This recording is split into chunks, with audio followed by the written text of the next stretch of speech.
انسان کے اندر صلاحیت ہی نہیں ہے کہ اس کی حقیقت کو سمجھے، اس حقیقت کا ادراک کرے۔ مثلا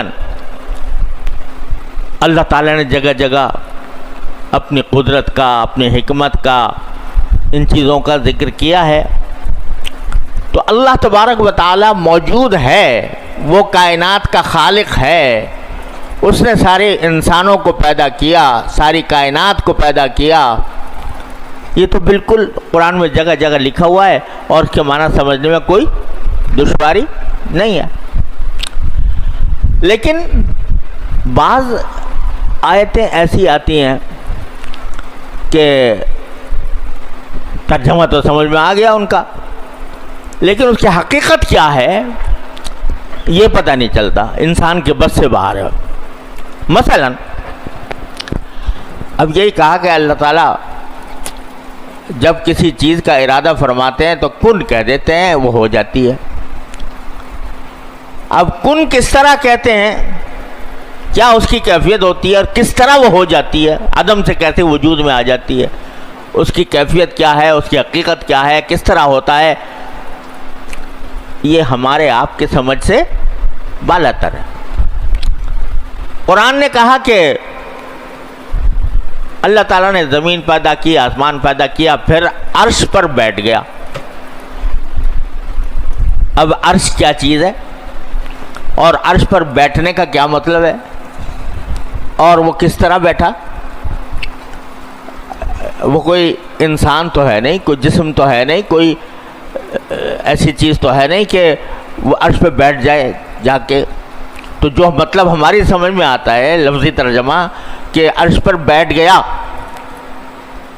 تو لفظی ترجمہ سمجھ میں آ گیا، لیکن اس کی حقیقت کیا ہے، کیسے بیٹھا؟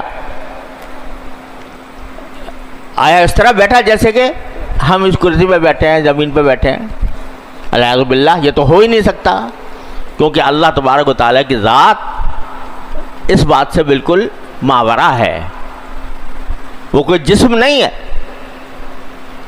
اللہ نور السماوات والارض، تو وہ کوئی جسم نہیں ہے، وہ تو ایک ایسی حقیقت ہے کہ جس کا ادراک ہمارے آپ کی سمجھ سے باہر ہے۔ تو دل میں تو آتا ہے، سمجھ میں نہیں آتا، تو دل میں تو آتا ہے، سمجھ میں نہیں آتا، بس جان گیا میں تیری پہچان یہی ہے۔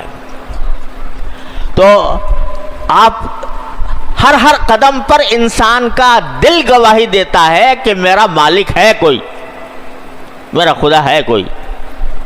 یہ جو میرے اندر ایک کارخانہ پورا بنا دیا ہے اس نے انسان کے اندر، جس سے کہ اس کی نشو و نما ہو رہی ہے، ضرور یہ کسی کاریگر کی کاریگری ہے، لیکن کس طرح اس نے بنایا، کس طرح پیدا کیا، یہ میرے آپ کی سمجھ سے باہر کی بات ہے۔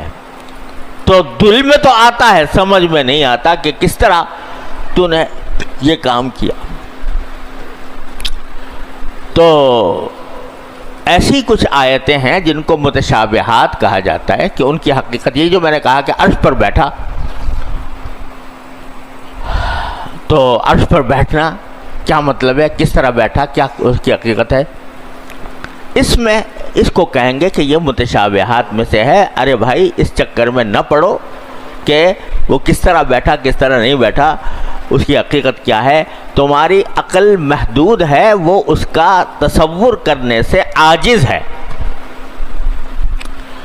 لیکن قرآن کہتا ہے اسی دعا سے پہلے کہ وَأَمَّا الَّذِينَ فِي قُلُوبِهِمْ زَيْغٌ فَيَتَّبِعُونَ مَا تَشَابَهَ مِنْهُ ابْتِغَاءَ الْفِتْنَةِ وَابْتِغَاءَ تَأْوِيلِهِ۔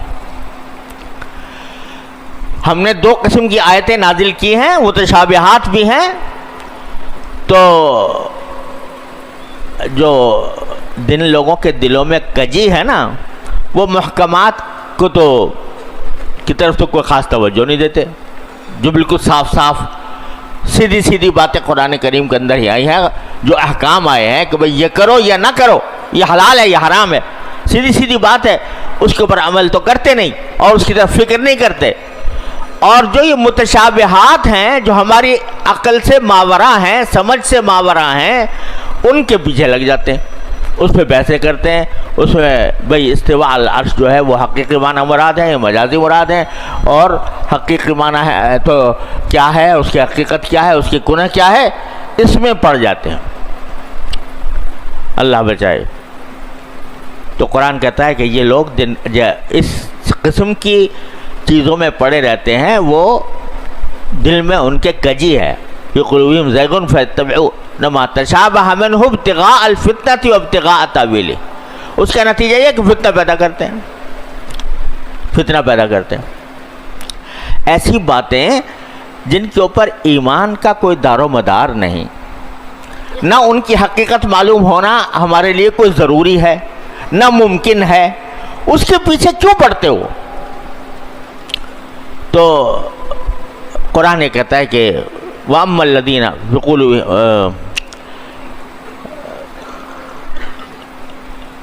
ابتغال، تو جو لوگ ایسے اس کی تعویل کے پیچھے پڑتے ہیں تو وہ فتنہ پیدا کرتے ہیں۔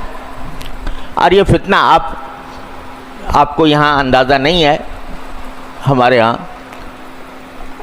سعودی عرب میں اور جہاں جہاں یہ حضرات گئے ہیں، سلفی حضرات کہلاتے ہیں، اللہ تعالی ہم سب کو ہدایت دے، تو وہاں ان کے ہاں سب سے بڑا مسئلہ یہ ہے کہ استواء علی العرش کے معنی بتاؤ، کہ عرش پر اللہ میاں کے بیٹھنے کے جو الفاظ آئے ہیں وہ حقیقی ہے یا مجازی ہیں؟ اگر مجازی کہتے ہو تو تم اہل سنت سے خارج ہو، بلکہ کافر تک کہنے کو تیار، اور لہذا کہو کہ حقیقی معنی مراد ہے۔ الحمد باللہ۔ ارے بھائی، میں امریکہ میں تھا تو وہاں جو ہے صبح کو فجر